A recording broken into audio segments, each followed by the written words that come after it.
ကျွန်တော်တို့ခုကတော့ဟိုတောင်ပေါ်ဖျားလေးတက်မှာဖြစ်ပါတယ်ဟိုတောင်ပေါ်ဒီမှာတော့တောင်ပေါ်တက်မယ်လေကားလေးဖြစ်ပါတယ်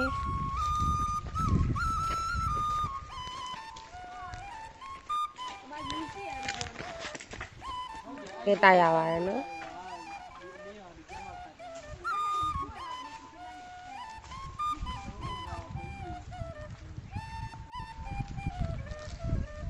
တကယ်ကိုရင်တိုက်ရှူမောပြီးတော့တာယာလောက်ပါလို့ပါတယ်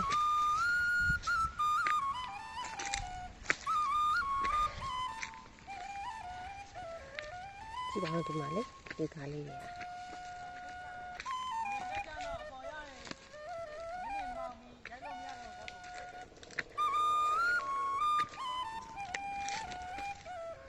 ဒီဘက်ကတော့ကြောက်လန်းလေးဖြစ်သွားပါပြီဖြည်းဖြည်းချင်းနဲ့တောင်ပေါ်တက်မှာပါဒီမှာလမ်းမှာရေပန်းလေးတွေ့လို့ဖျားကိုကပ်ဖို့ခူးလာပါတယ်မလီမောလိုက်တာဒါတော့တောင်ပေါ်ဘက်ကနေပြီးတော့တောင်အောက်ကိုမြင်ရတဲ့မြင်ကွင်းလေးပါတဝက်လောက်ပဲတက်ရသေးပါတယ်ရှင်လိုက်ကြည့်ကြပါဦးနော်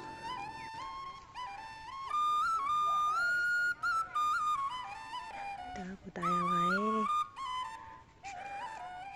မောတာတော့လေစကားဝင်ပြောနိုင်တော့ဘလောက်ပဲမောရှုခင်းလေးတွေမြင်တဲ့အခါမှာတော့အမောပြေပါတယ်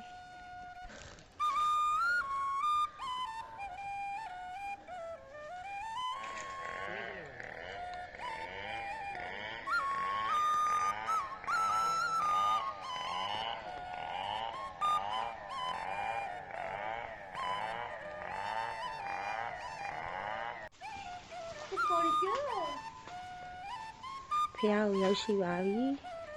ကျမတို့ရောက်တဲ့အချိန်မှာတော့မိုးလေးကဖွဲဖွဲကျနေပါတယ်ဒါကြောင့်လဲတောင်တက်ရတာတိတ်ပြီးတော့မပန်းဘူးပေါ့နော်ကျမတို့တောင်တက်ခဲ့တာညနေ3 နာရီလောက်ကဆိုတော့ခါတိုင်းဆိုရင်လည်းညနေ3 နာရီအရန်ကိုပူပါတယ်ဒီနေ့မှာတော့ကျမတို့ကံကောင်းတယ်ပဲပြောရမလားမသိဘူးမိုးအုံလေးနဲ့တက်လာခဲ့ရတာဖြစ်ပါတယ်မိုးအုံတာတော့ပဲတော်တော်လေးမောပါတယ်အခုကျမတို့တောင်ပေါ်လေးရောက်ရောဘုရားရှိခိုးခံကြီးမှာတော့မိုးကရွာလာပါပြီ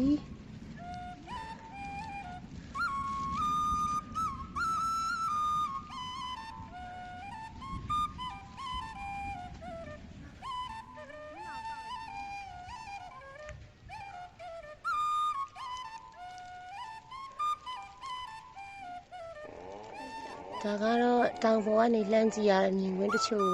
ရိုက်ပြထားတာဖြစ်ပါရဲ့ရှင်။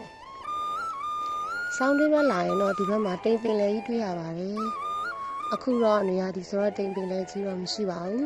။ဟိုးဘက်မှာတော့မြစ်ကြီးကိုလှမ်းပြီးပြင်နေရပါတယ်။ရန်ကိုတာယာလာပါပါတယ်ရှင်။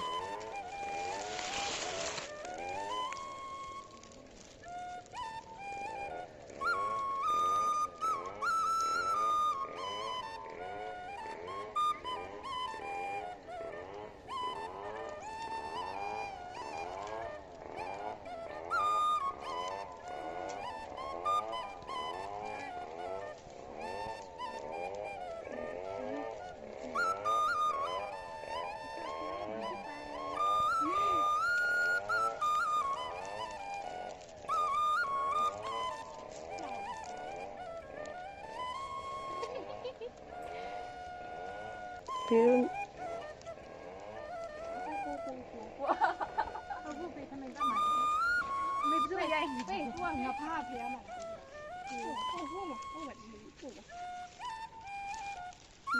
ဒါကတော့ဖျားဘူးလာတဲ့ဖျားဘူးဧည့်သည်ဖြစ်ပါတယ်။ဒါလေးကတော့အသက်ငယ်ဆုံးလေးပေါ့။